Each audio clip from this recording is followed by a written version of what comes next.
Everyone. Welcome to today's webinar, Campus to Career, Tools to Thrive in the Workplace. We're going to let everyone in, give it about 2 or 3 minutes, and then we will get started. I hope everyone's having a great Tuesday. I'd like to know, I always like to start it out this way where everyone is calling in from. We're up here, myself in Sacramento and the Ability Tools team. Oakland, lovely. Jealous of the weather always in Oakland.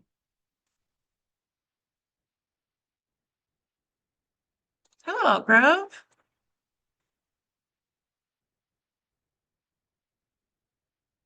We've got, hi Ian, we've got Bakersfield, more Bakersfield.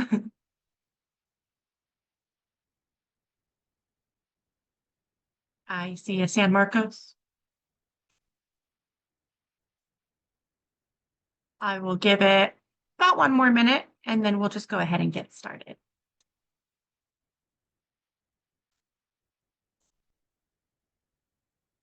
Hello, Loma Linda, San Mateo.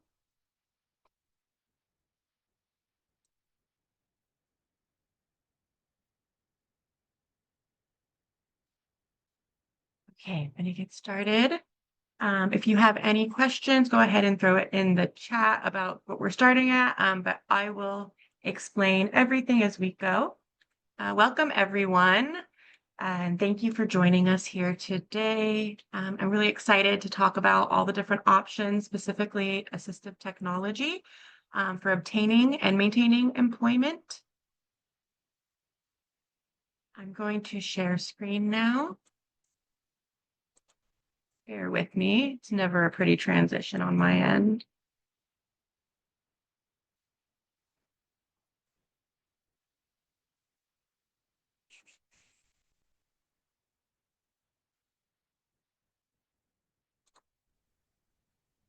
Your screen looks perfect, Amora. Thank you, Michelle. Okay. Here's a quick look at our agenda for today. We are going to start with an overview of ability tools with myself, AT for obtaining employment. Then we're going to hear from California Foundation for Independent Living Centers, the program we fall under. We call it CFILC for short.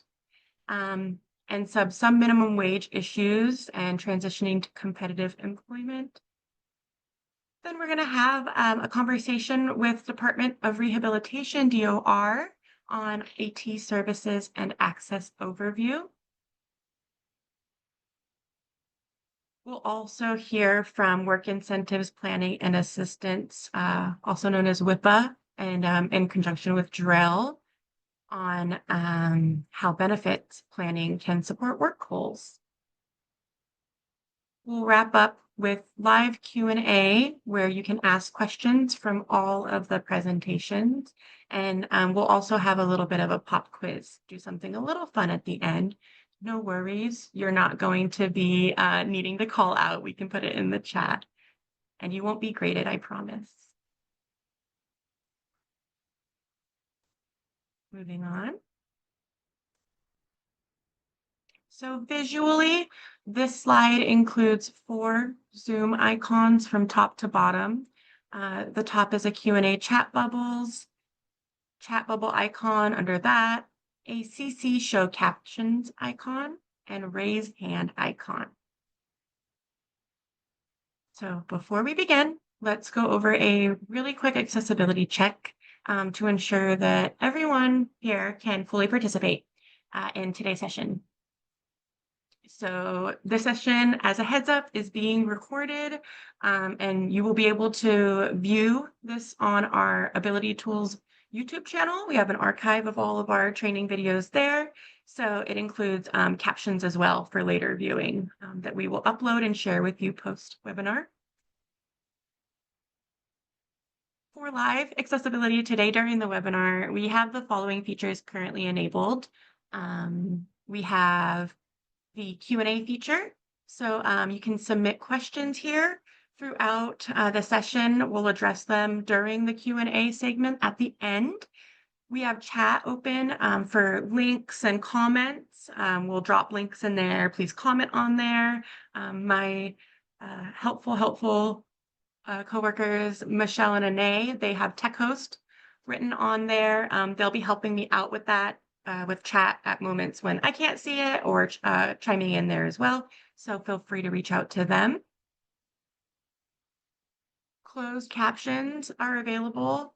If you don't see them right now, go ahead and click the CC or live transcript button that's in your Zoom toolbar.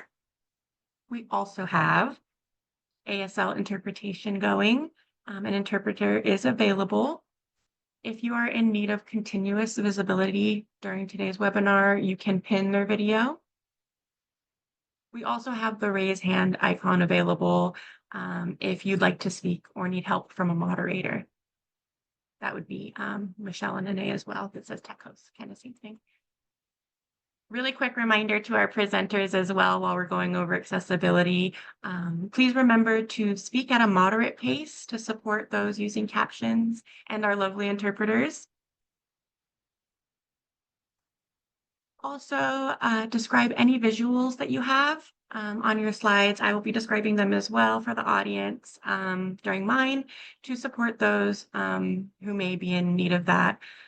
And let us know in the chat if you're having any kind of technical difficulty or need additional support. We're here to help.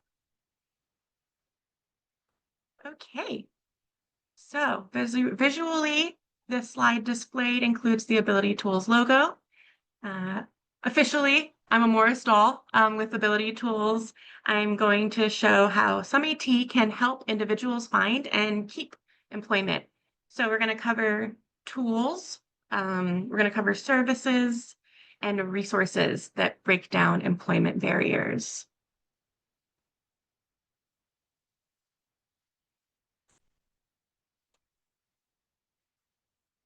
Again, visually, this slide includes the Ability Tools logo. Really quickly, what's Ability Tools? Maybe you haven't come to one of our webinars before. Welcome. Ability Tools is California's assistive technology program. So we serve individuals of all ages and all types of disabilities. Here at Ability Tools, our goal is to help individuals access devices and services that support independence in everyday life, including today's topic, employment. Some of the core services that we provide at Ability Tools are NATADS. It's a long acronym it's not applicable to know, but it is our centralized system for tracking AT, assistive technology. You'll hear me use that interchangeably throughout the presentation today. But when I say AT, I mean assistive technology. It's just a little easier on the tongue twister there. This NATADS is going to give us real-time access to inventory across the entire AT network in California. And it's going to help manage lending. We do demos and reuse more efficiently. Speaking of demos, Ability Tools also provides device lending and demonstration centers, for short DLDCs.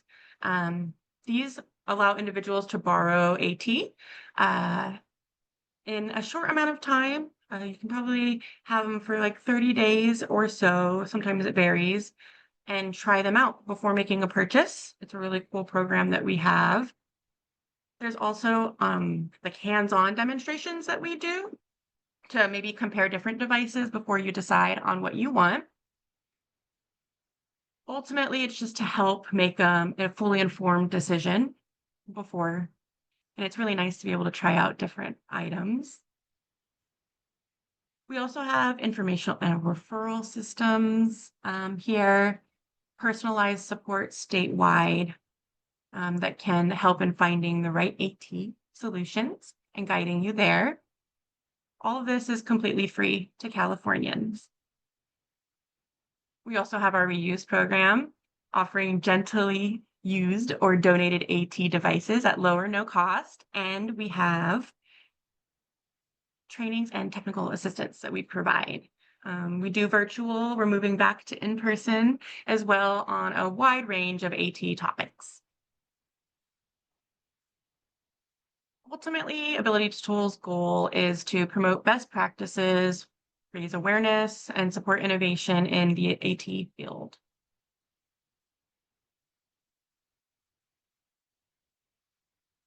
Moving on.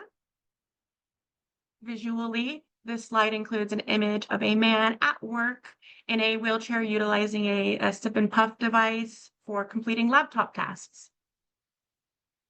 So what is AT? These are tools, devices, or software that help individuals with disabilities to overcome challenges and improve their ability to learn, communicate, and live independently.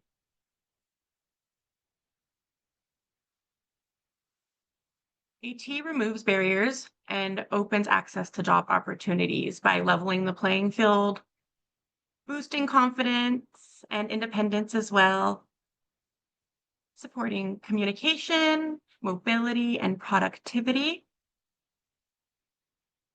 empowering individuals to advocate for their needs,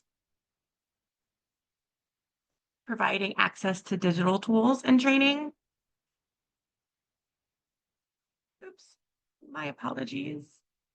And lastly, simply put, AT turns possibility into opportunity.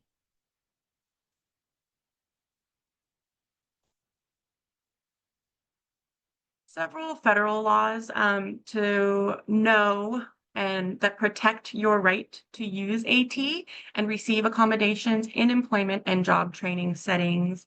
We're just going to go through these really quickly. You'll have this slide so you can kind of dive into the links on your own accord. But the first being the Americans with Disabilities Act, or ADA, Title I. This requires employers with 15 or more employees to provide reasonable accommodations, which can include AT, unless doing so would cause significant difficulty or expense. We also have Section 504 of the Rehabilitation Act of 1973. This ensures people with disabilities, individuals, have equal access to federally funded programs, including workforce development and job training. In that same regard, we have Section 508, which requires federal agencies to make their digital content and technology accessible.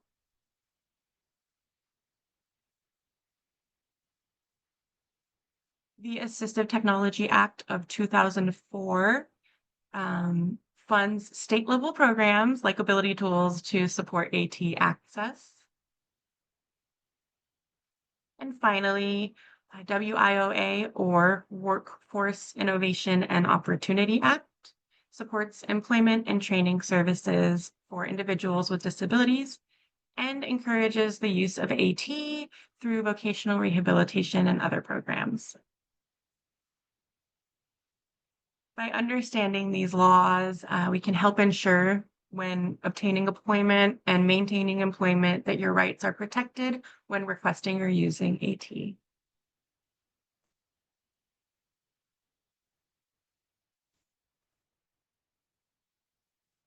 Visually, this slide includes an image of an email open on a laptop. So let's start with how assistive technology supports job searching. Many job seekers, as we know, with disabilities face barriers even before they get to an interview. Just navigating job boards online and applications can be difficult if not accessible. Good news is that there are platforms that are prioritizing accessibility, such as Ability Jobs. There are more. These are just the top ones at the moment. Workforce Recruitment Program, or WRP. This is a federal initiative that connects college students and recent grads with disabilities to internships and jobs. The first one is more of just kind of a specifically designed for job seekers with disabilities, ability jobs. Another one specifically designed is inclusively and getting hired as well. Not only do they include accessibility features on the job board site itself, but it allows job seekers, if they wish, to disclose accommodation needs directly.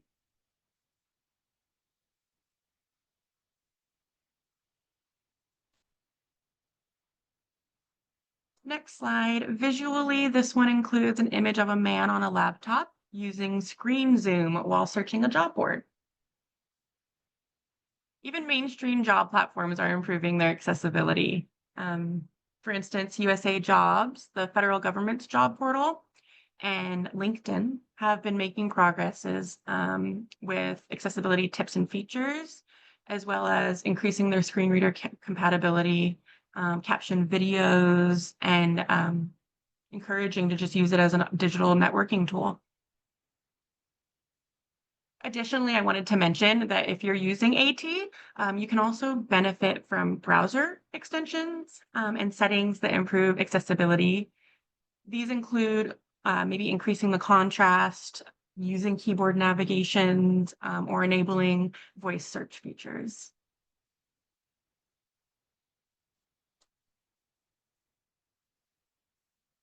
Again, writing resumes and cover letters can also be challenging for many people, especially if reading or writing or fine motor tasks are difficult. So starting with screen readers, these are going to be essential tools for individuals who may have low vision or are blind. These read text on the screen out loud and help users navigate documents, emails, really any digital content. JAWS, it stands for Job Access with Speech, one of the most widely used screen readers, especially in workplace settings. We're going to take a look at a video for that in a second. There's also NVDA, which is a free open source screen reader for Windows, non-visual desktop access. If you're a Mac user, there's VoiceOver, as well as iPhones or iPads. And then if you love to use Google, there's Chromebox, which is a screen reader designed for the Chrome browser, as well as Chromebooks. Additionally, speech-to-text tools. These are helpful for those who may have difficulty typing or just want to speak instead of write. They can convert spoken word into written text in real time. There's a lot of options. Some of the main ones are, they go from free to paid on here. So we have Dragon, Naturally Speaking, voice typing. Google Docs has its own voice typing. There's a great guide in this presentation on that link. There's Gboard for Android, Apple Dictation for our Mac and iPhone users, Otter AI, which is great for recording conversations or meetings and producing real-time or post-recorded transcriptions, as well as Microsoft Word and Windows speech recognition. We have a great webinar on our website for Ability Tools, our YouTube channel that Microsoft did that can kind of go into there. I did want to mention while we are on the topic of resume and cover letter and writing, that Grammarly is great for accessibility needs. It's especially helpful for those who are using speech to text and may need some support in cleaning up dictated text.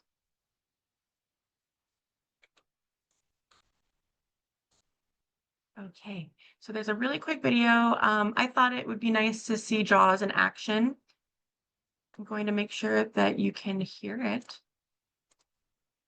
And let's play. What is JAWS? Oops, I'm so sorry. JAWS for Windows is ready. JAWS, or Job Access with Speech, is a screen reader software designed to empower individuals facing visual challenges. Think of it as a set of eyes for your computer. JAWS reads aloud what's on the screen, allowing users to navigate websites, documents, and applications efficiently.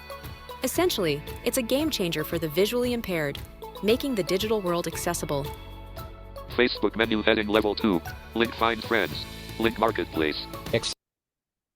Excel, app, enter.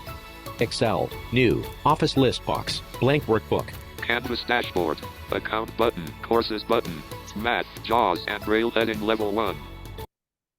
Time's sake, I'm going to continue on that, but this is a great one to look In the at world later. of accessibility, Visually, this slide includes 4 images from left to right, an image of a user using Windows Magnifier on a laptop with enlarged numbers in Excel, an image of a person at a computer utilizing Supernova Magnifier, a custom black keyboard with curved split keys, and an image of a single hand keyboard. So these are great online application navigation aids. Again, these are all linked in here. We're not going to go through all the different millions that are out there, but we link them all in here. But for screen magnifiers, there's a free built-in one for Windows, or you can go paid ones like Supernova. We also have custom keyboards. There's so many different ones out there. For instance, adaptive, high contrast, specialized, Braille displays. There's customizable keyboards and keyboard alternatives. Visually, this slide includes 4 images. Top left is a black Braille display keyboard with green border. There's a whole bunch, if you click into here when you get it, a whole bunch of examples. Top right are 2 corded keyboards, one black with white font, one white with black font. Bottom left is a gray and silver ergonomic mouse, and bottom right is a black and silver trackball.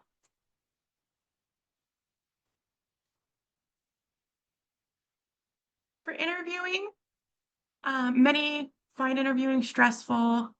So for real-time communication support, there's a lot of different tools out there that you can use.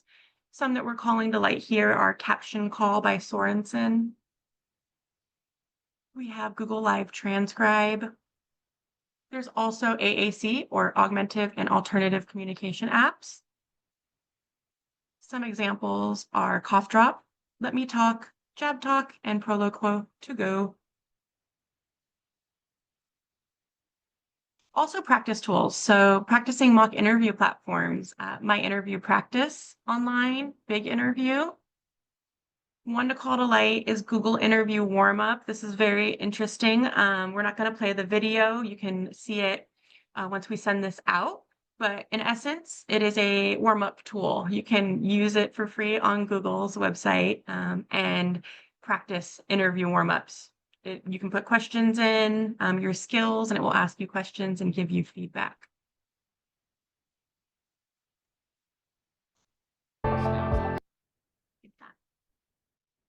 So AT for training and professional development. Accessible e-learning platforms like LinkedIn Learning, Coursera, edX, Google Digital Garage, paid ones like Skillshare. There's also Perkins e-learning. When paired with the right AT, these are really powerful tools, and they can help you become even more powerful by skill development. There's also screen readers, alternative input devices, a lot more than the ones we've showed. I also wanted to call to light apps for focus, time management, and memory, things like visual schedules, timers, reminders, different AT that you can find for free as an extension on Google Chrome or whatever your browser is. So now that we've seen some powerful AT, we can dive in deeper a little later, but we want to call out some programs that are going to support access to AT. Sometimes it's great to see it, but to know how to access it is the next step. There's the California Department of Rehabilitation, or DOR. They provide AT as part of its vocational rehabilitation service. We're going to hear more from them in a little bit. We have our DLDC from Ability Tools that we mentioned earlier, the lending centers. There's also many a AT financial loan program. They're all linked in here again. We have independent living centers too. Some people don't think about these. They often help individuals identify the appropriate AT for daily living and employment in your area. There's also peer support and advocacy there. Disability-specific organizations like National Federation of the Blind, Autism Speaks, etc. There's many can help as well. Your school or college has a disability center that can assist. And then your Medicaid and Medicare, depending on your coverage.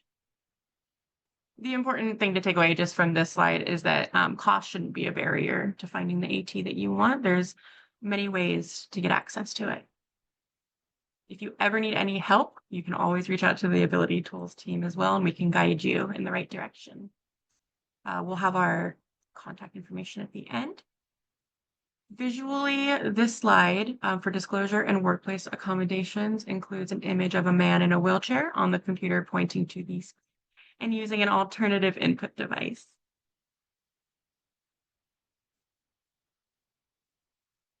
So once you have the job or trying to decide during the hiring process, there's a great disability disclosure information site from the Job Accommodation Network, or JAN, on when and how to disclose AT needs if you feel like you would like to do so. There's also employer responsibilities under the ADA information to familiarize yourself with, as well as framing AT as a tool for productivity and inclusion, ways to enhance workplace inclusion and advocate for yourself. There are some tips there. I do want to call to light the Job Accommodations Network, or JAN, specifically as we talk about AT for obtaining employment and while maintaining employment. There is a situations and solutions finder through their website. It's an interactive tool that assists employees, job seekers, and employers to explore real-life examples of how workplace accommodations like AT have helped individuals succeed on the job. So here's how it works. You can search by disability, limitation, job function, or accommodation. Then they're going to give you back some real-life accommodation examples. Once you get these examples, you can kind of help identify practical solutions or maybe job-related barriers that you may be seeing. This is really useful for when you're preparing a disclosure conversation or even training staff. It's a great tool. Okay, so that was my spiel. There's going to be a lot of resources that we send to you so you can dive a little deeper into it, but it would be a whole webinar in itself just going through all the different AT, and I want to give our panelists some time to give you their great information. So contact and resources, you can always contact us at Ability Tools. There's that situations and solutions finder, and post-webinar, I will be sending out a resource guide with all of this information for you to kind of dive into. Okay, so I'm going to go back so you can see that. Oh my goodness. Well, it closed. I'm going to introduce our next segment. We have Russell Dawson Rawlings with our own CFILC presenting a video from an individual, Mohammed Rashid, on some minimum wage and their experience with that process. So Russell, take it away. Good afternoon, everyone. Hi. Thank you, Amora. I am Russell Dawson Rawlings. I'm the Communication and Strategic Partnerships Manager here at CFILC. And I am going to share with you a video that we recorded with an advocate, Mohammed Rashid. So I'm going to share that with you and then briefly close out and transition to our next presenter.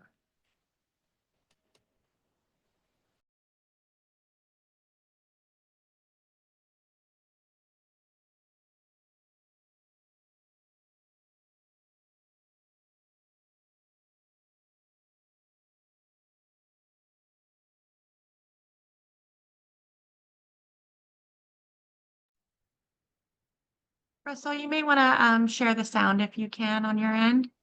I'm sorry, I'm not the one sharing the video. Oh, my apologies, Michelle. Give me 1 sec, guys. Sorry about Yeah. that. No worries. It's hard to switch that over.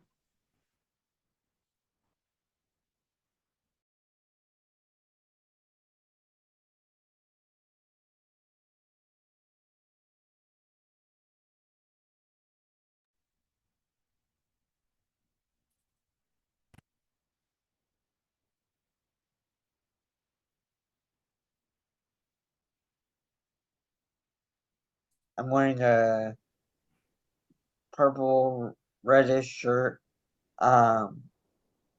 I am an advocate. I have my own consulting firm called Advocacy is Success, where I connect people in my area and through the state of California to other organizations that can help them receive services for their independence and any other services that they may need. Great, thanks. So your consulting work is a result of creating your own business based on your work history and your experience, navigating the world as a disabled person. Can you tell me a little bit about like what your early work experiences were like? Today we're talking a little bit about sub minimum wage employment. So I know that's for a lot of disabled people, that's where kind of the journey begins. But what was that? What were the first experiences like for you? Well, yes. Well, I went to a program for people with developmental disabilities, and they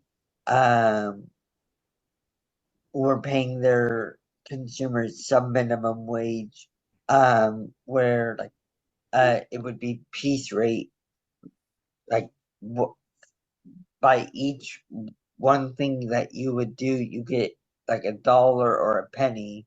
One time I got a paycheck for 1 cent, literally, in the mail. And I was like, okay, this is ridiculous. So I did that for about a year and a half. Um, and then after that, I went to Drail, and I became a receptionist, um, a volunteer receptionist. And I did that for about 8, 9 years. And then I went into my position at my former position with Drail, a disability resource agency for independent living, as a community organizing advocate, where I met with legislators and local leaders, and I was a part of the systems change advocate uh, community. And I was in that position about a year and a half, and then I left that position to take care of some health needs.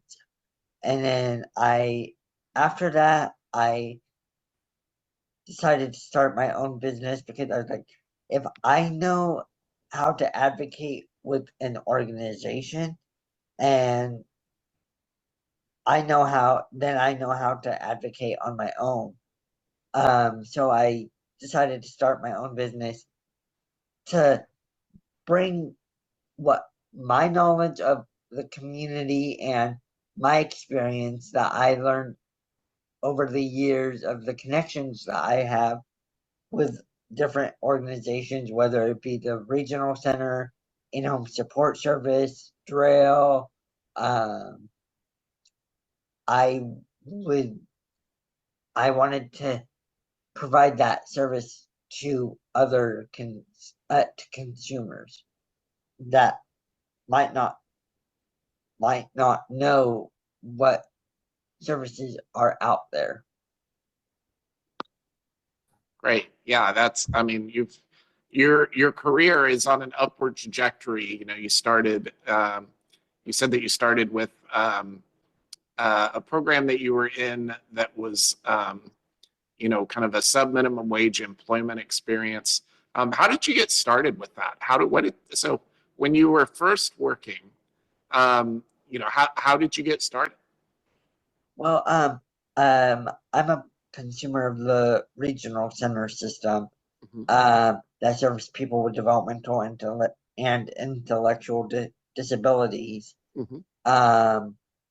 And I got connected with it through my service coordinator, and I was in that position, in that program for a year and a half to 2 years, like I said, and then I decided I wanted better for myself. Not to say that the program didn't teach me anything, but I saw a bigger life and better goals for myself. Yeah. Well, Bigger yeah, and I mean, better, sorry. bigger and better goals for myself. Absolutely. Well, it's so when you were, connected to the regional center, employment services is something, a service they provide, right? Yeah. Right. So one of the things I think that was extremely shocking to me is that you received a check for 1 penny. Yes. That is astonishing, right? Like that's, Yeah. it's, It's like it costs more to make the check than it does to give you 1 penny. that, I mean, it costs more to print like the actual paper. It costs more to mail it. Like we're talking about probably at least a couple dollars to get Yeah. that check to you. So that's, I mean, it's, that is absurd. It's kind of, so it was, so just a bit of background too. 3 years ago, the state of California began the process to end sub-minimum wage employment in California. So what was happening previously is that the federal government has a process through which states can apply for these waivers, essentially.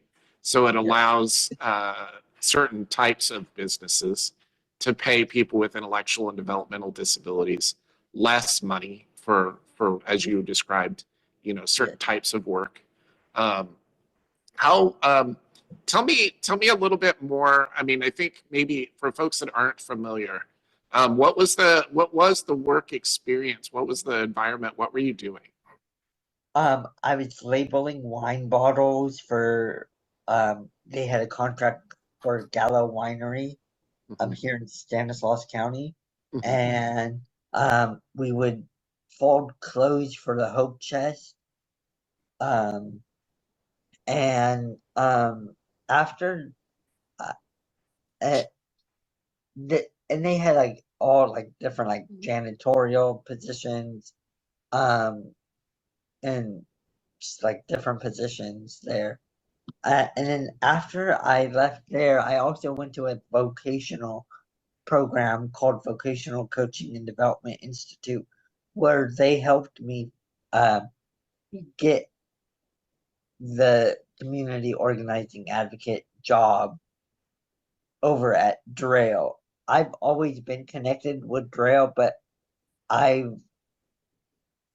went to this program that helps people with developmental disabilities look for jobs and also give on the job skills and job coaching here in Modesto.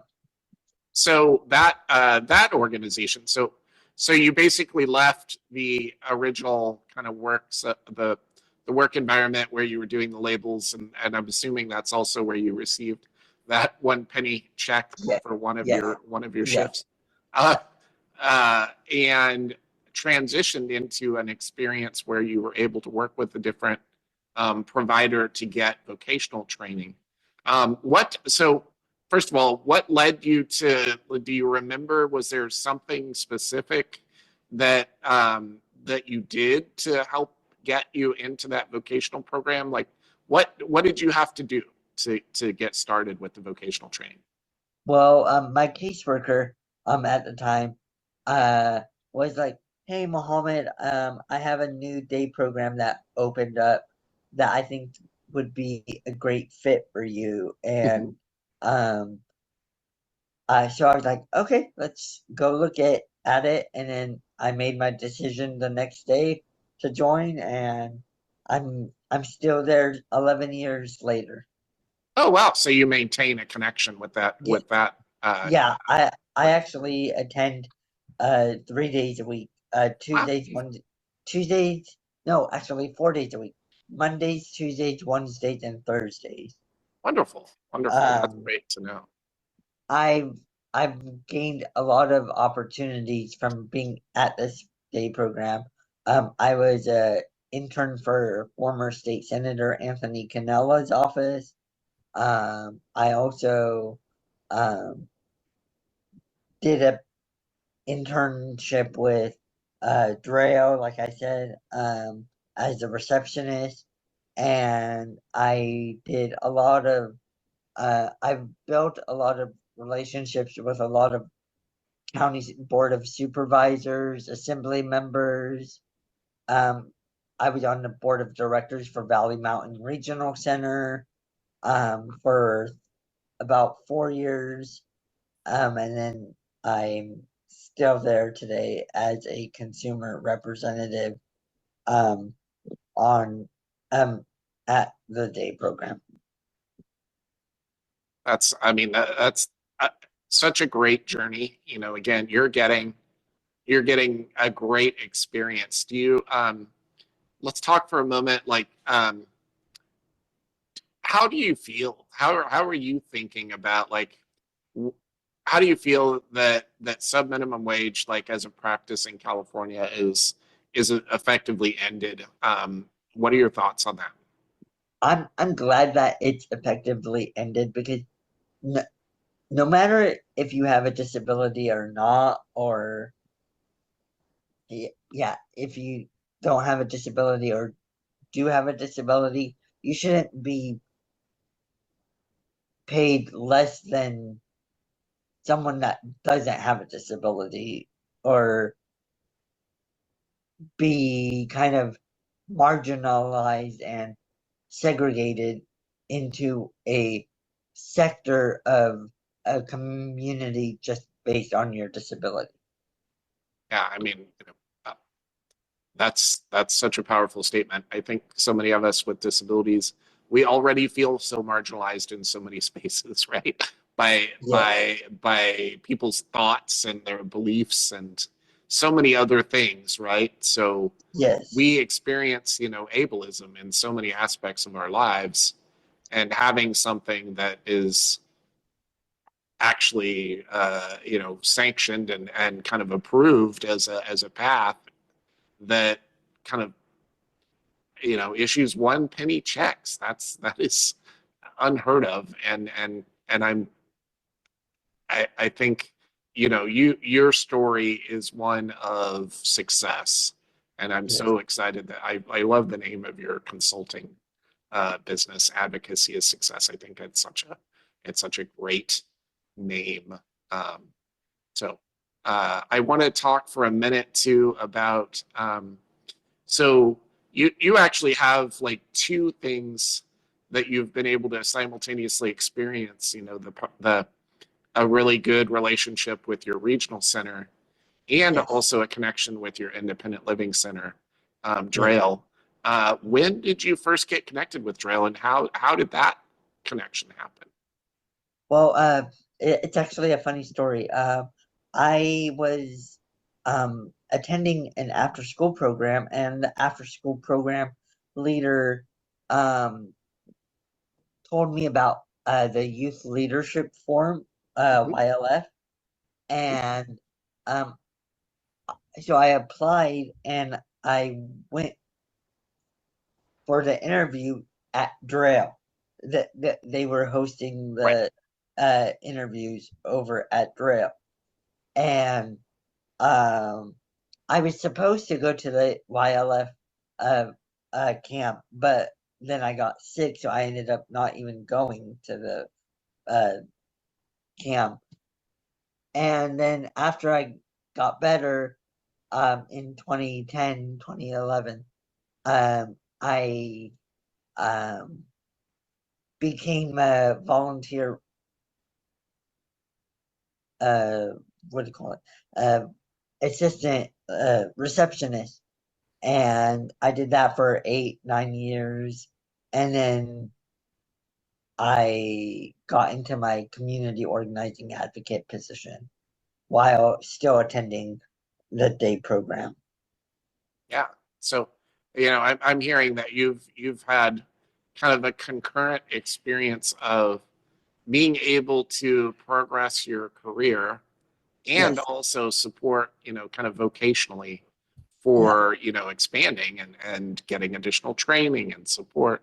So, you know, I think this is such a powerful story that when systems partner together and when they work together, great things can happen. Like you've now built relationships with, I at minimum, I hear 3 different kind of organizations: the regional center, the vocational program, Drail, and then through that kind of partnership, you've been able to work in a large number of you know, have a large number of work experiences.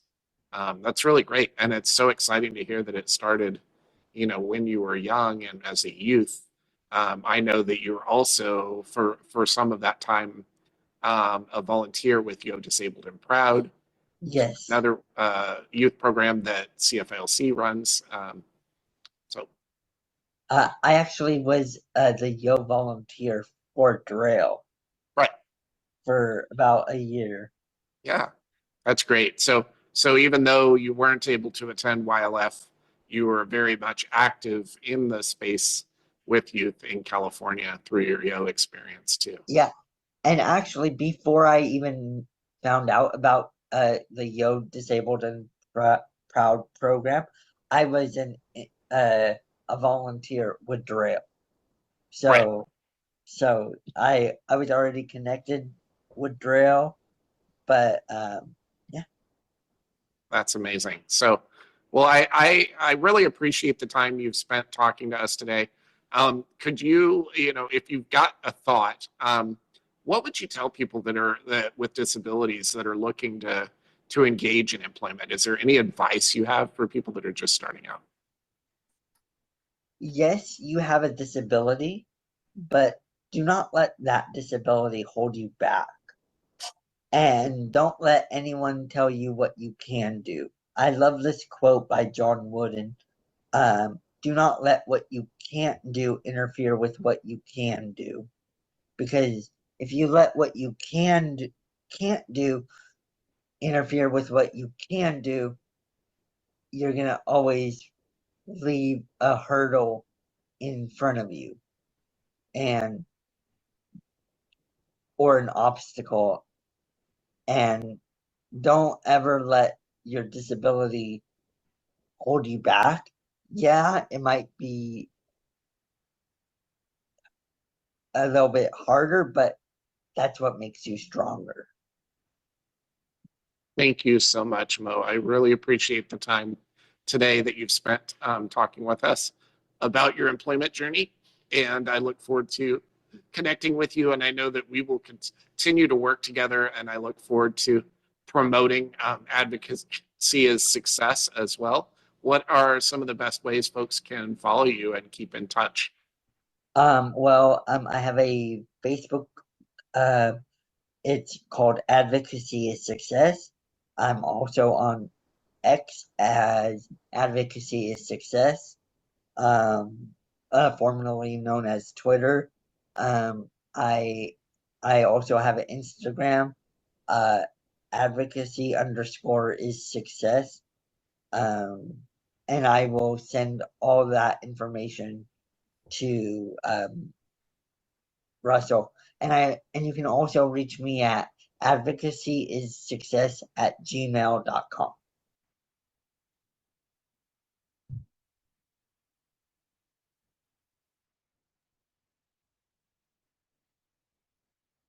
Awesome. That was great, Russell. Thank you so much for Thank conducting you. that interview. Thanks.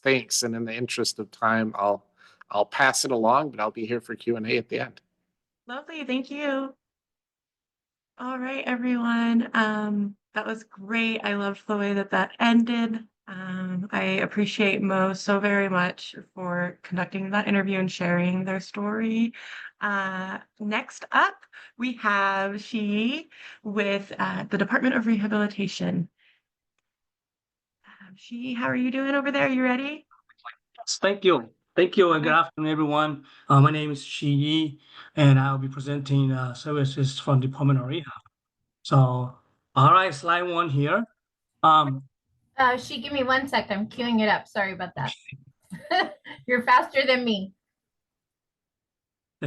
Our time is we're running a little behind here, so I just we want to make sure we No worries. I get understand. everything running quickly here. Okay.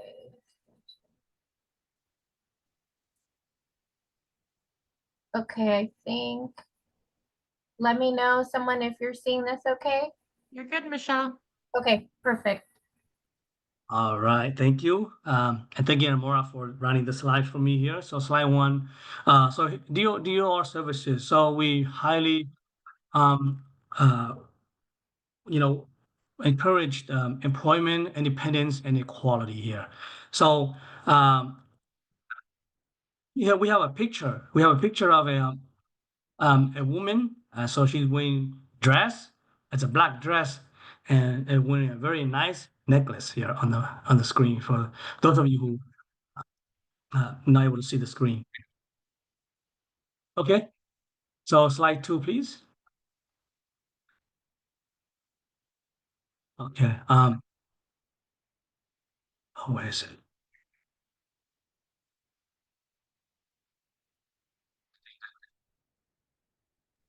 Sorry. Okay. So slide 2 is just my information. My name is Shi Yi. Um, I am the staff services manager 1.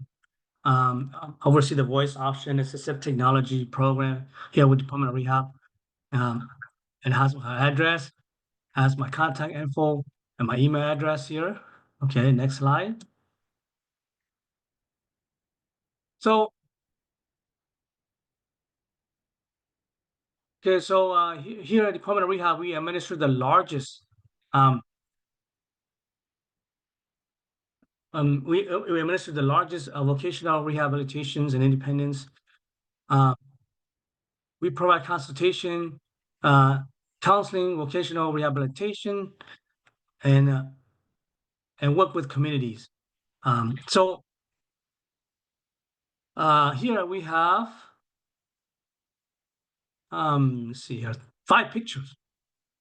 So I'm going to describe the picture here.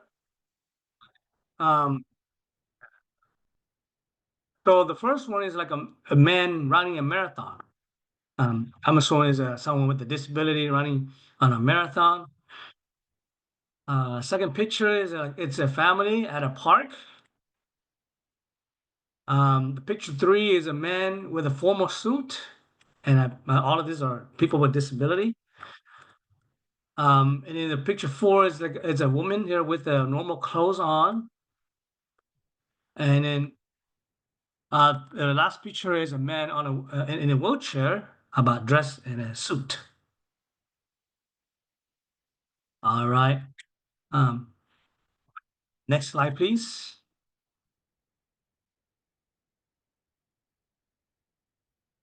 Okay, so at DOR, we believe that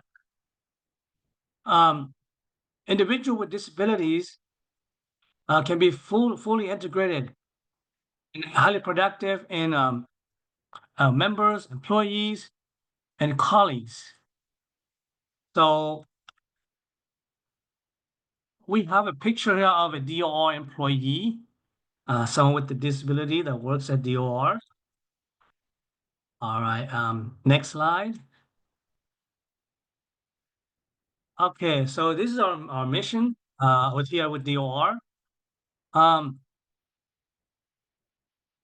So we work in partnership with consumers, other stakeholders to provide services and advocate in pursuit of employment, independent, living inequality for Californians with disabilities. So we have a picture of a man here working at a grocery store. Next slide, please.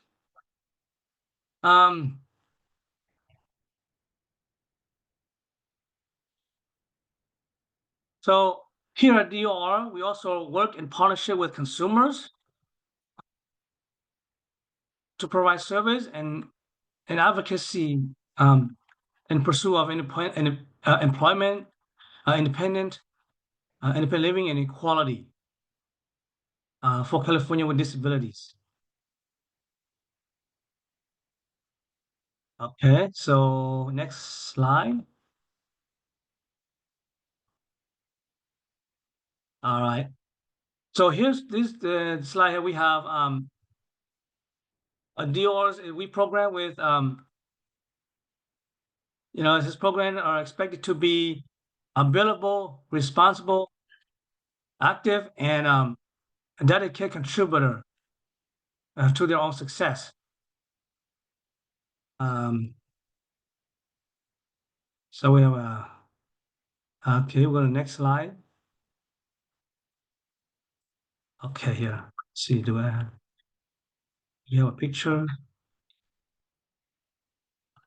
Sorry, I forgot to describe the picture on slide 7.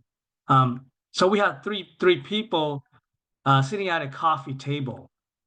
And it has a woman there writing on a book. Okay. All right. Okay, next slide here. So, okay, so to be eligible for DOR services. So, first, they have to have a physical or mental impairment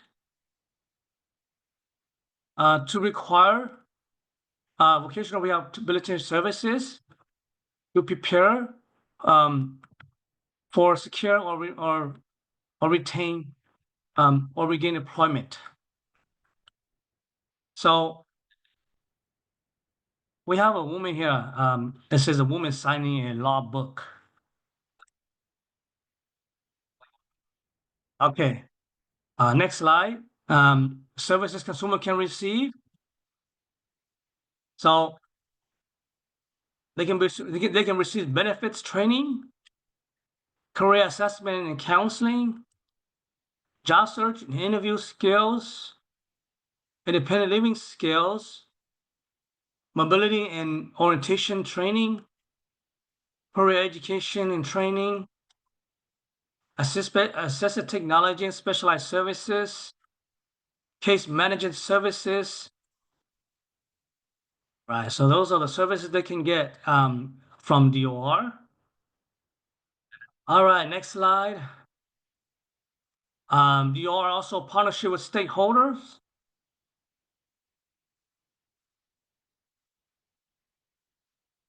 So again, we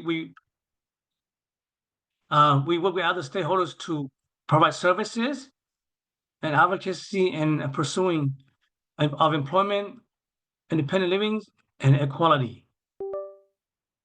All right. Next slide, please. Okay, customized services. So here at DOR, we also do customized services for consumers that that need the service. So here we have on the picture we have a counselor that signs. It's a deaf counselor that do signing here. So customized service delivery we have. So we can tailor the service to meet the person's needs and ensure the greater chance for success. All right, next slide. Okay, so here's the customized employment.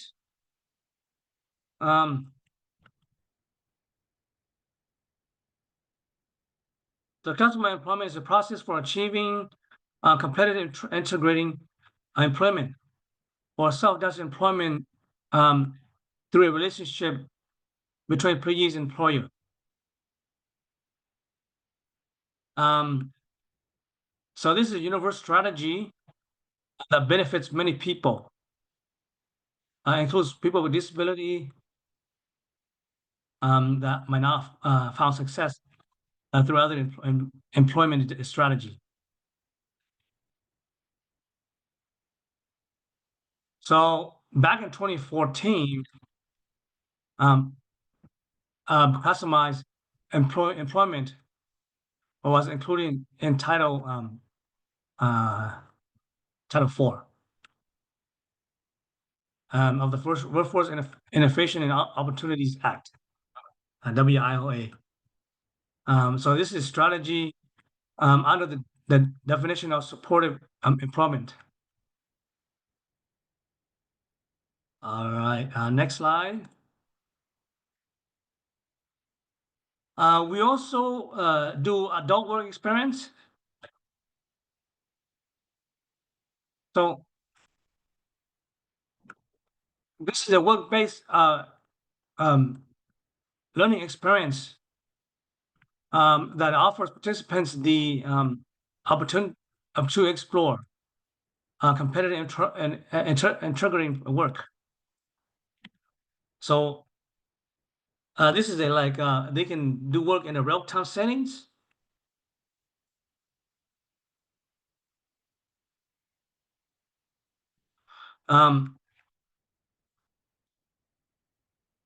So this work experience is not, it doesn't have to result in permanent employment, even though some of our consumers will get permanent position after that because they do so well at their site that they hire the consumer right after the work adult work experience.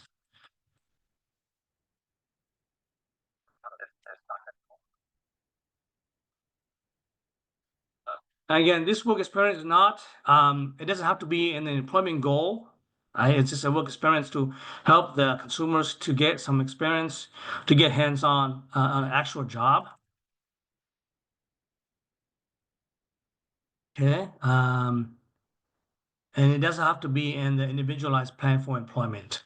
And so at DOR, we have an individualized plan for employment for consumers to follow. It's like a plan that consumer, what DOR will provide for consumers, and what will the consumer needs to do to follow the plan.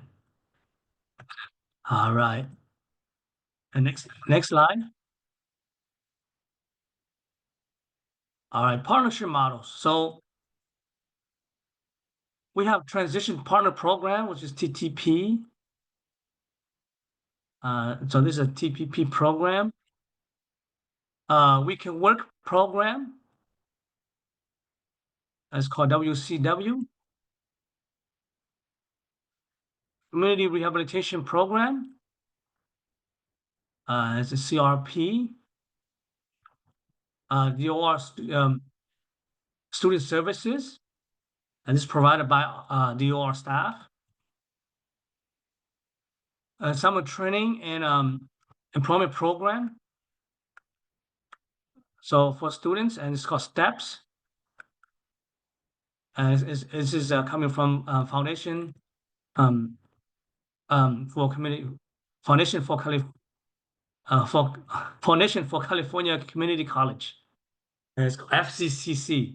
We also have workability programs and also other opportunities that. Okay. All right. So next slide. So student services provided by DOR staff. So we have job exploration counseling, work-based learning experience, post-secondary enrollment counseling, workplace readiness training, instruction and instruction in self-advocacy. So those are the ones that we have here at the student services provided by DOR staff. All right, next slide, please. Okay, so partnership model workability. So this is workability 3 that is provided through a community college. So this is a cooperative program between DOR and community college. And this is to provide supports to students with disabilities.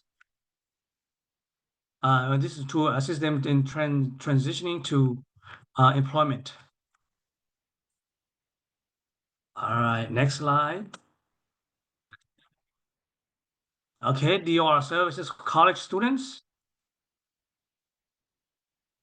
So we provide, we help consumers with books. And we help consumers with school supplies. We cooperate contract services. We also help with pathway to success project. We also do pre-eds to work experience. We also help with TPP administrative costs. We also do work services or work activities. We do community public tuition fees. So we also do, like, for example, school transcript, registration fees, tuition, books, and supplies. We also do parking fee as well, help consumers with that, health fees, lab fee, and other fees that is related to the school. All right, next slide, please. All right, now we are to hiring people with disabilities. So as a business, if you hire someone with the disabilities, this is what you will get. So one, so business can benefit from programs that encourage the recruitment and hiring of people with disabilities.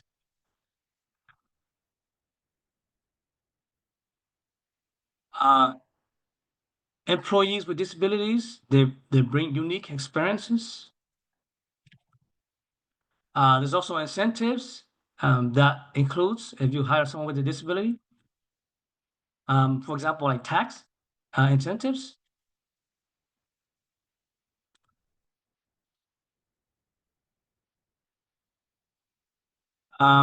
Employers, you guys are the key to DOR mission. DOR also provide education and information to business. We can also help with integration if needed. Here at DOR, we believe that we believe in the talent and potential of an individual with disabilities. All right. So next slide here.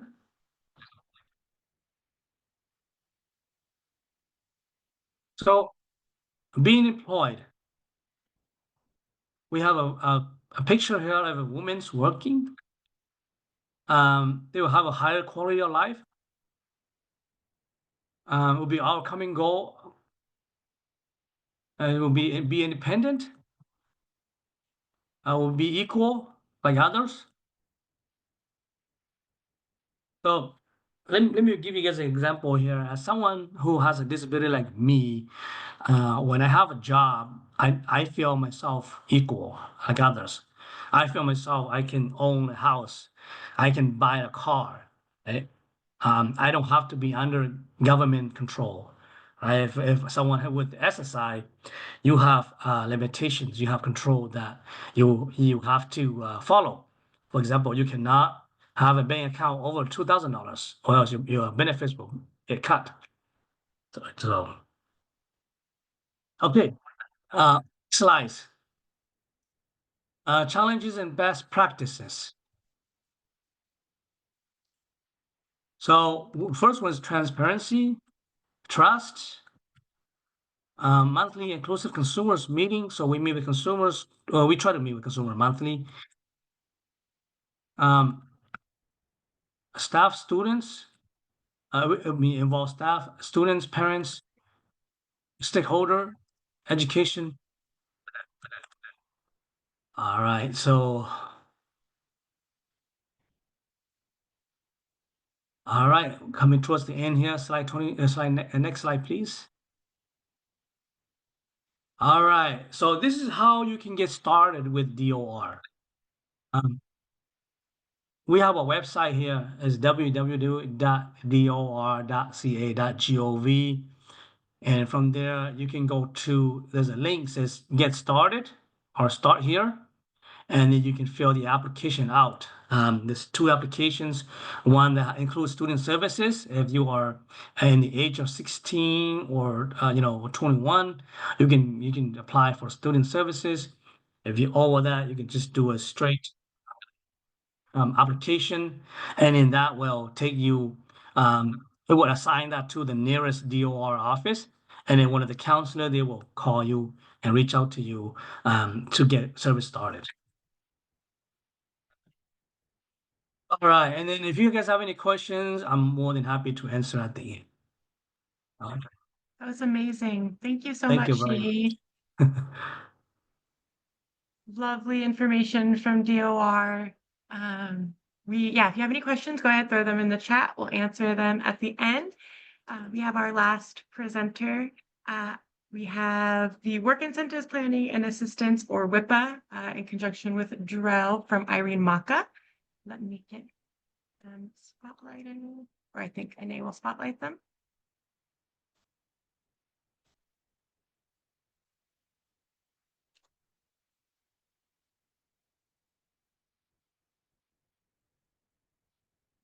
All right, thank you.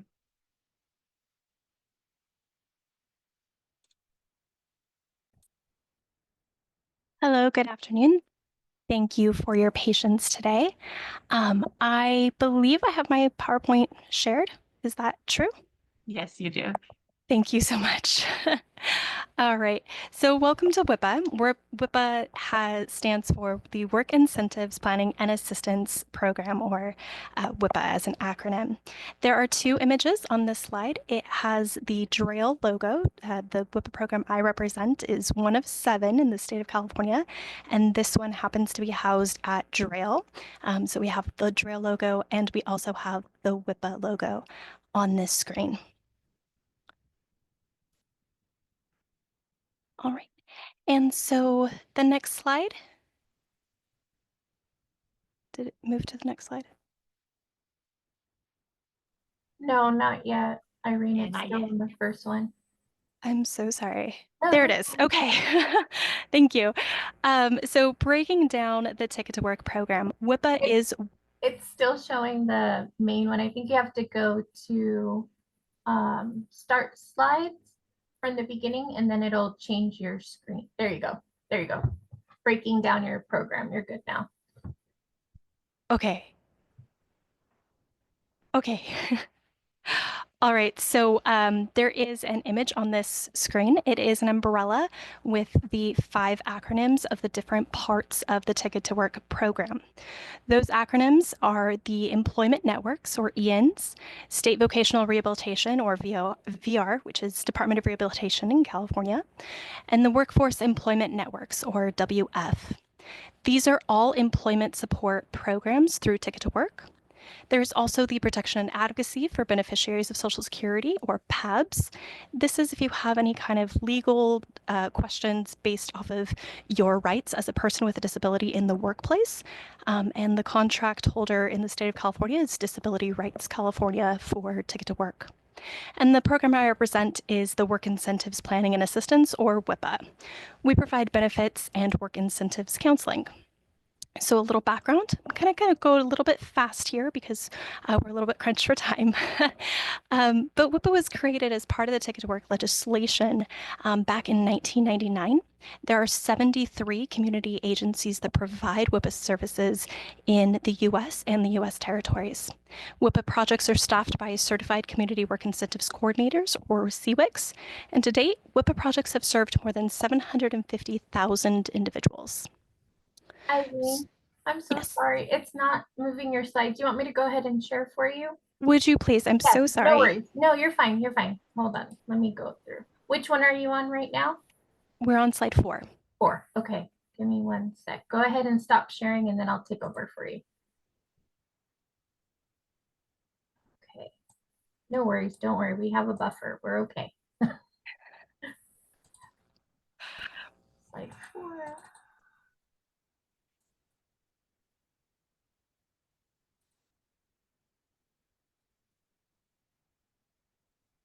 Oh, I forgot you have animations. Okay. Is this where we're at? Are we good, guys? Yes. Okay. Thank you. Yes. Move on and I'll keep going. Okay. So what WIPA is? So WIPA is an acronym for Work Incentives Planning and Assistance, and WIPA provides in-depth, individualized, employment-focused benefit counseling in all 50 states and the U.S. territories. We are primarily funded by the Social Security Administration, and we're a critical component of the national effort to improve employment outcomes for Social Security disability beneficiaries. Next slide, please.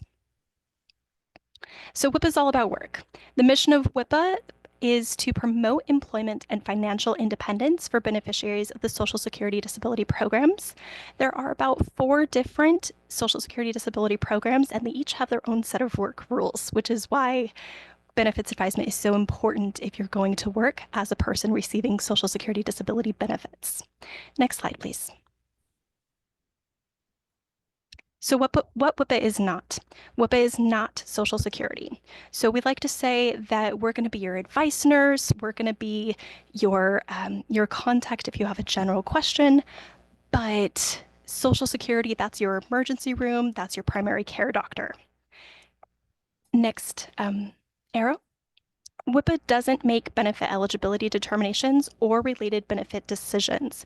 We can help you understand what is happening, and we can help you communicate with Social Security in a way that they'll understand. Social Security understands forms and written communication best, and so we can help you with that.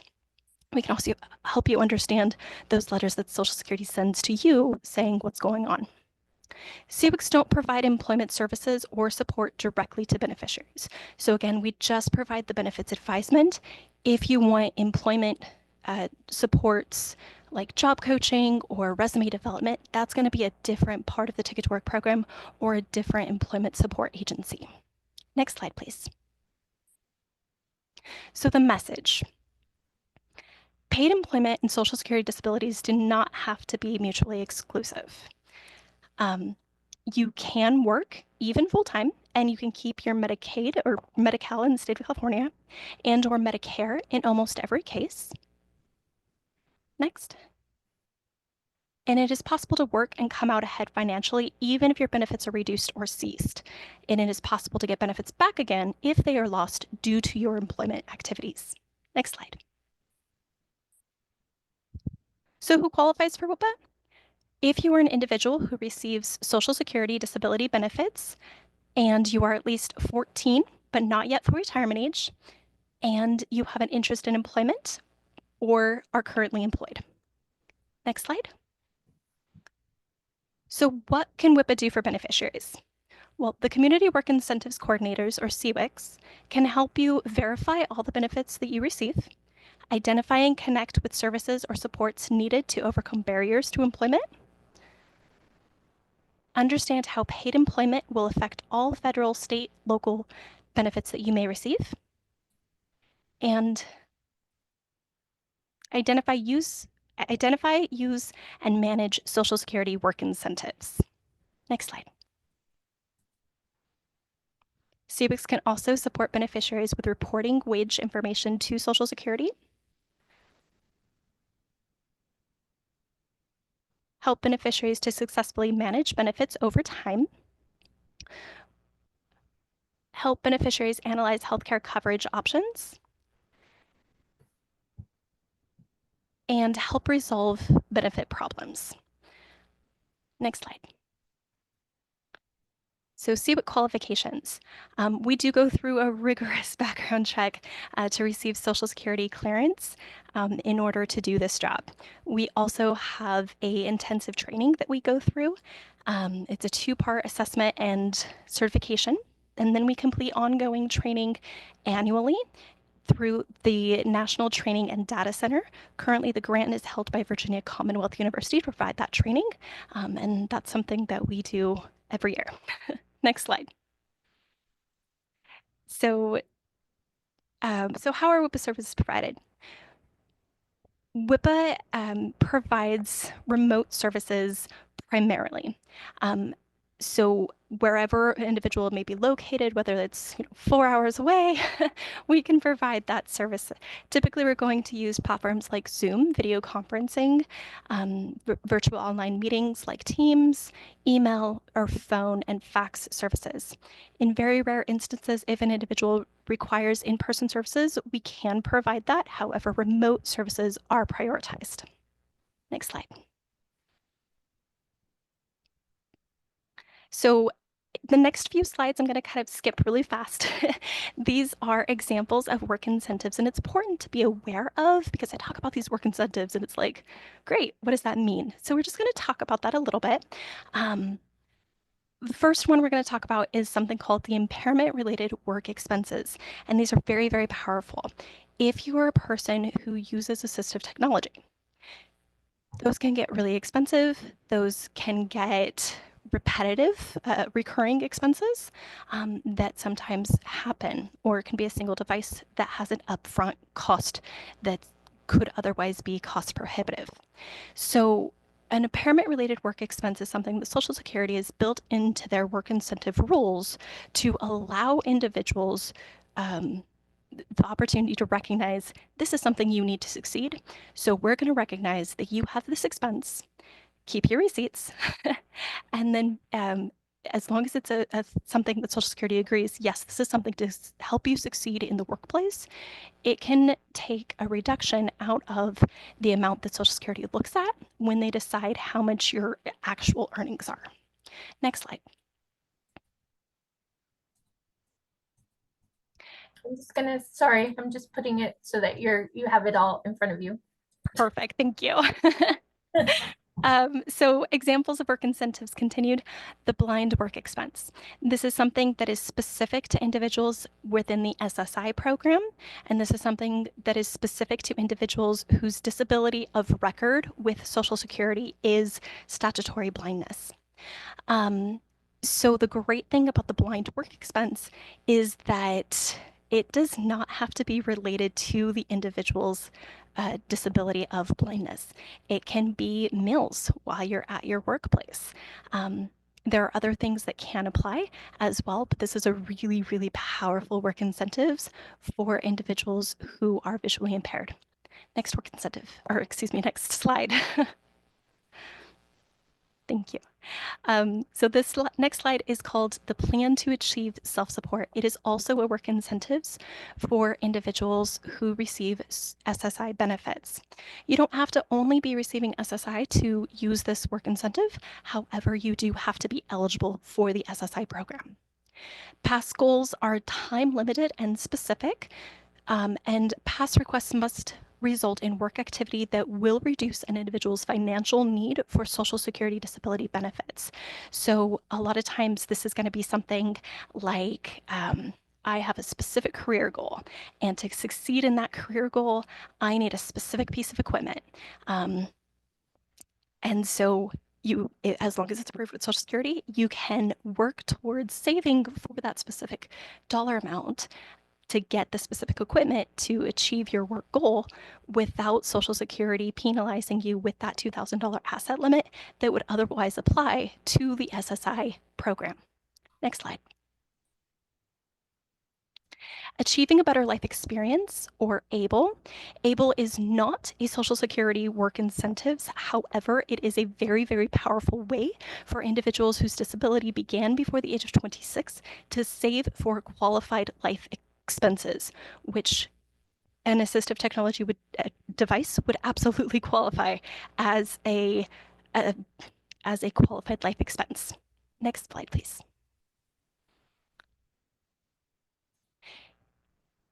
You do not have to be the only person to contribute to an ABLE plan. Your family, your friends, anybody can really donate to your ABLE account once it's set up.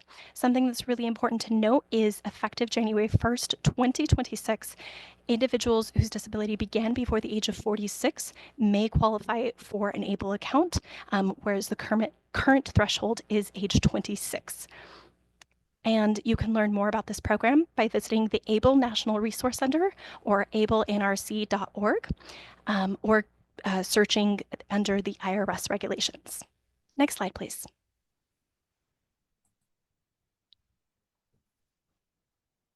So Drail WIPA services provide WIPA benefits advisement in 15 California counties. However, we are only one of 7 WIPA programs serving the state of California. So your WIPA project may not be mine. Next slide, please.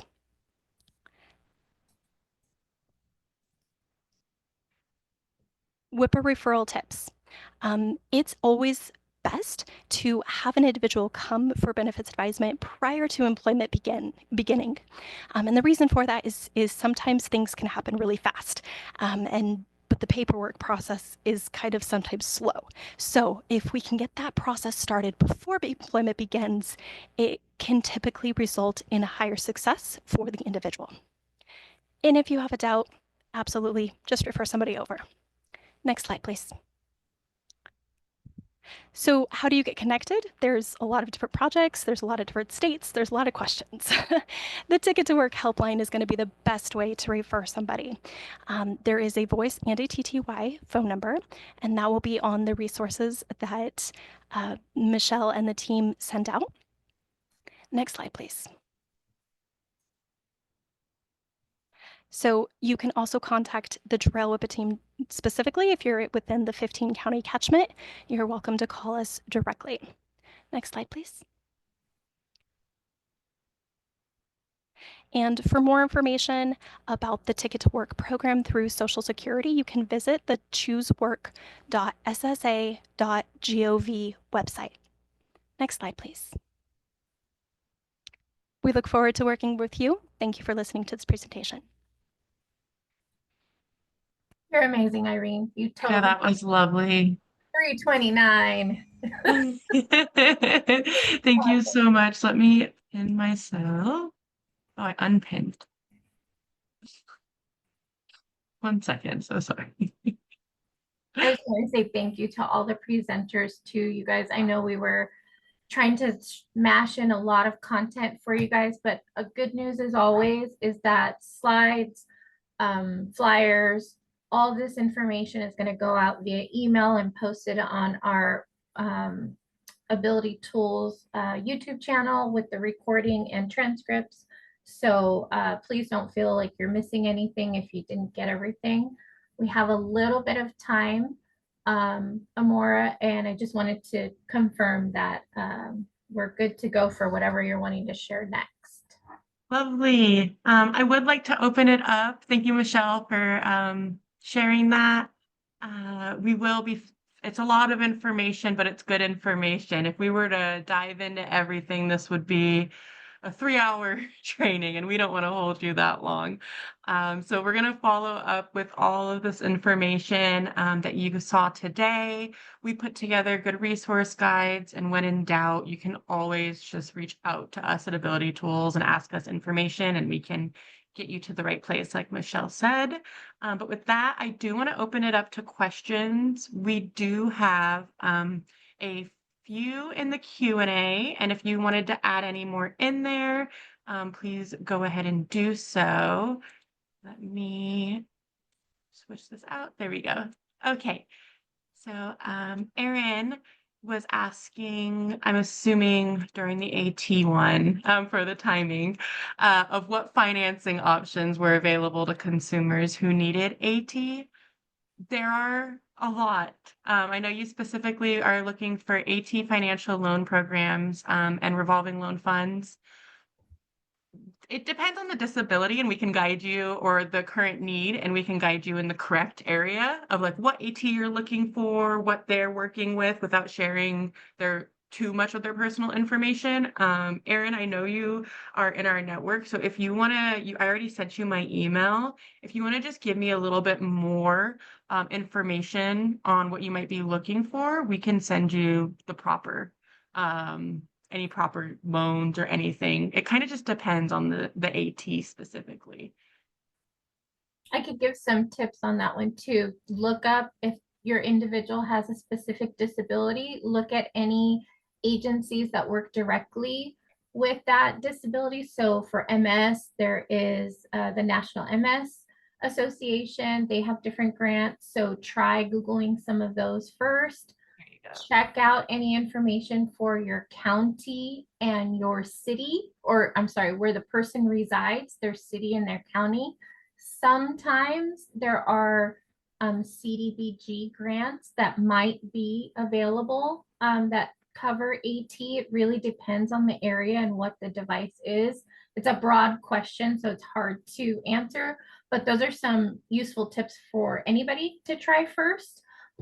The other things are use your, if you're working and you have an FSA or HSA account, a lot of people don't realize that AT is covered with those HSA funds. So when you are renewing your insurance, consider beefing up that HSA or FSA account because you can purchase all kinds of AT that way. And the nice thing about that is it's taken little by little out of your paycheck, but you have access to those funds depending on how much you want to use throughout the year immediately. So if you set it for $1,000 a year, you will essentially be breaking up those payments throughout the year. But if you're billing it to the HSA or FSA, you can use that 1,000 immediately. So some really great tips, and we can kind of give you some more guidance down the line, but that could be helpful for a lot of folks.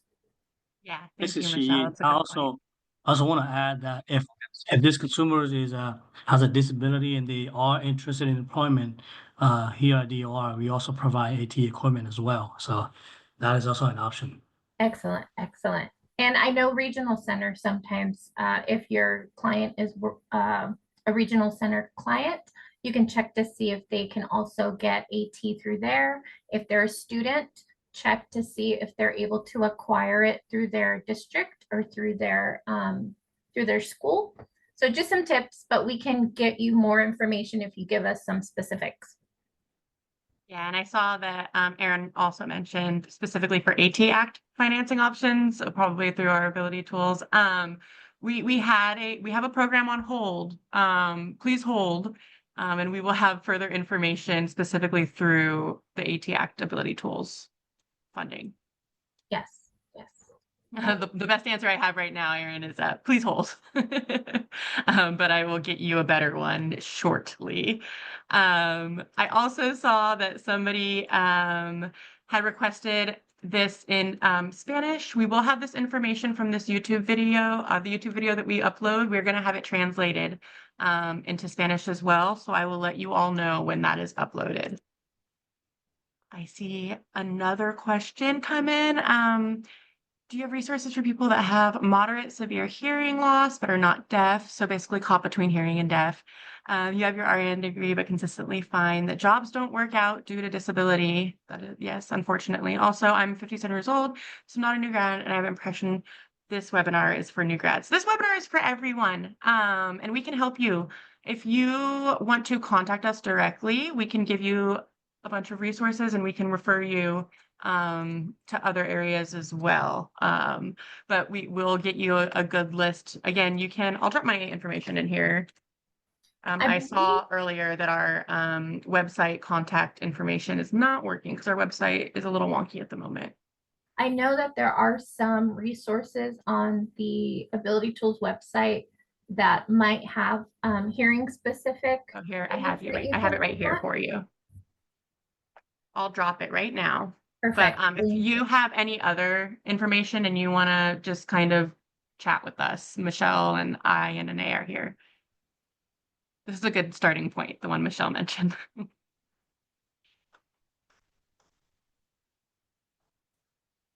But yes, no, not only for new grads. We can help you all. And keep in mind that CFILC and Ability Tools, we're kind of the hub, but we will connect you to your local independent living center and connect you with your AT advocates there. And so you'll get a lot of information. Many times it's not a one size fits all, so it's a little tricky, but that's why the device loan and demonstration centers, those are a really good resource. Those are free, so you can check out things from the library. So let's say there is a specific tool that you're wanting to check out from San Diego, but you live up in Eureka. You can make the request online and they can actually ship the device to you, or they could ship it to your local ILC if you're wanting to go and demonstrate it with the AT advocate there. So there's a few different options.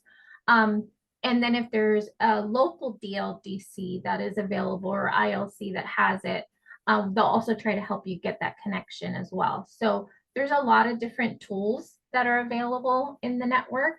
Sometimes AT advocates will type out questions on our listservs or our email, trying to get information and trying to network. So what answer you might have gotten today might be different tomorrow because there's constant reuse things that are being donated to centers. So don't give up. Just let us know if you're having any trouble, and we'll do our best to kind of give you some of those resources to start off at. Oh yeah, definitely. We're when I say email me, it's not because I'm trying to push you off. We can give you way more information on a direct and give you just loads based on what you're looking for. But for the sake of time, yes, all of those are true from Michelle and very helpful. But go ahead and reach out and we can give you all of that rundown that she just gave you with a little bit more notes. It's a lot to take in. Yes, I'm just trying to double check the chat that we didn't miss any other questions. think I didn't. I think we've got everything so far. We have a couple last minutes, so if you have anything that you want to drop in the Q&A or in the chat, you have us here. We will also make sure that it's in the follow-up email. If there's something that we just don't have access to right now, we can always link it up for you. But I think, yeah, Amor, I think you're good on this side. Yeah, it looks good. It looks like Anae, thank you for checking, Michelle. It looks like Anae already dropped my last announcement. We're gonna have a follow-up-ish to this. So yes, this one sounded like it may have been for recent grads, but it's truly for everyone.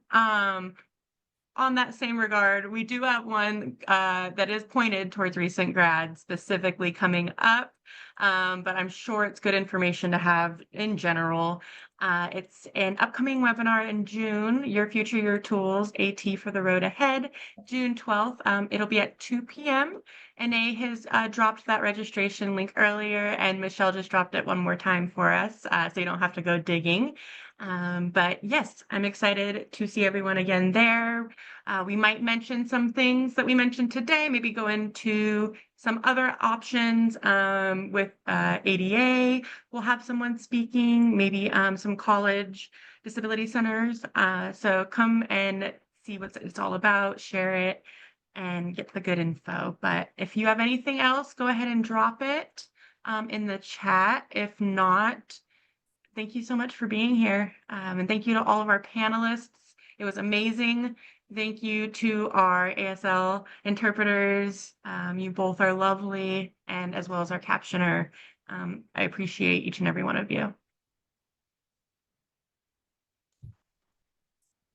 I will wait for some questions if they start coming out, but other than that, we will follow up with, like Michelle said, an email with all this information. We'll have a little bit of a fun interactive quiz for you. So take a look at that email.